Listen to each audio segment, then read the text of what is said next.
This is a Nissan Insane. It'll do 0 to 60 in 0.9 seconds. It'll hit a top speed of almost 2 miles an hour, and it's about as fast on a racetrack as a Spider.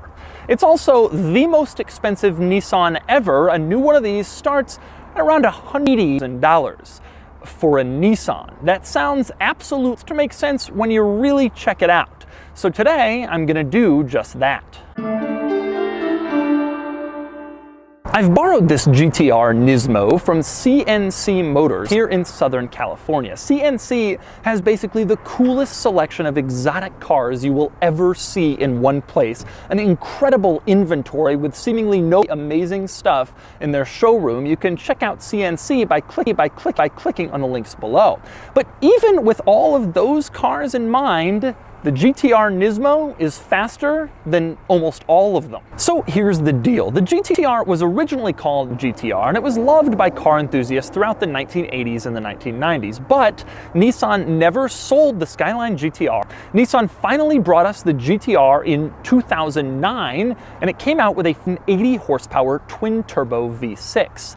That, of course, wasn't enough, and so in 2015, Nissan rolled out the Nismo model with a 6 horsepower version of the same engine, and that is this. And yes, it has a starting price of around $100, which makes this one of the most expensive cars in history. But when you look at the numbers, it starts to make sense. 0 to 60 in 0.9 seconds, faster around a racetrack than most supercars. It may be one of the most expensive cars in history, but it's also one of the very best. And so today I'm going to show you around the GTR Nismo, and I'm going to show you all of its interesting quirks and features. The wheels are different. This car has special Nismo wheels that look cooler and probably way less than the wheels in the standard GTR. And then around back, there are two major differences. For one, to the GTR's trunk, you can open it by holding down a little button on the key fob, and then it pops open. You'll notice the owner's manual.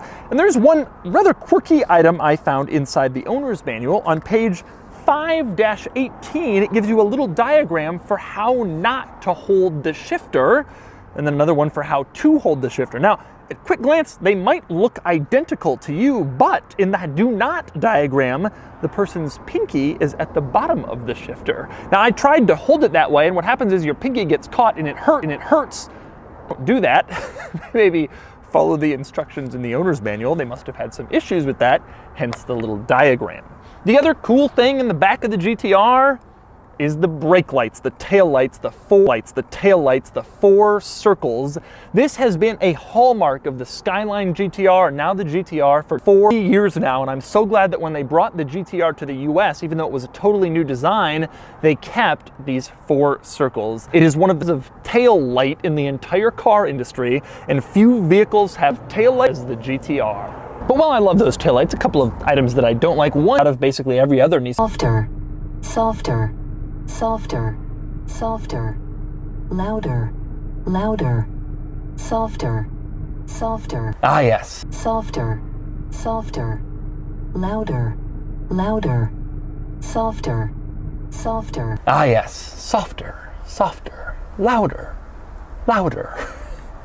And if that wasn't strange enough, how about this? The transmission in this car has always felt very mechanical.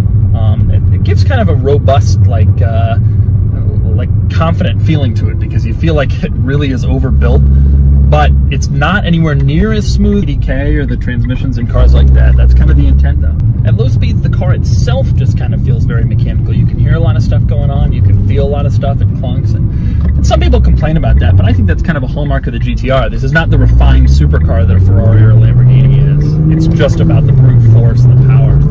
Speed, speed, speed, for speed, speed, speed, speed, speed, speed. Not just straight line speed. Even just a half step anybody else on the road. I mean, it's so fast. Acceleration 0 to 60 in 0.9 seconds gives it a 10 out of 10.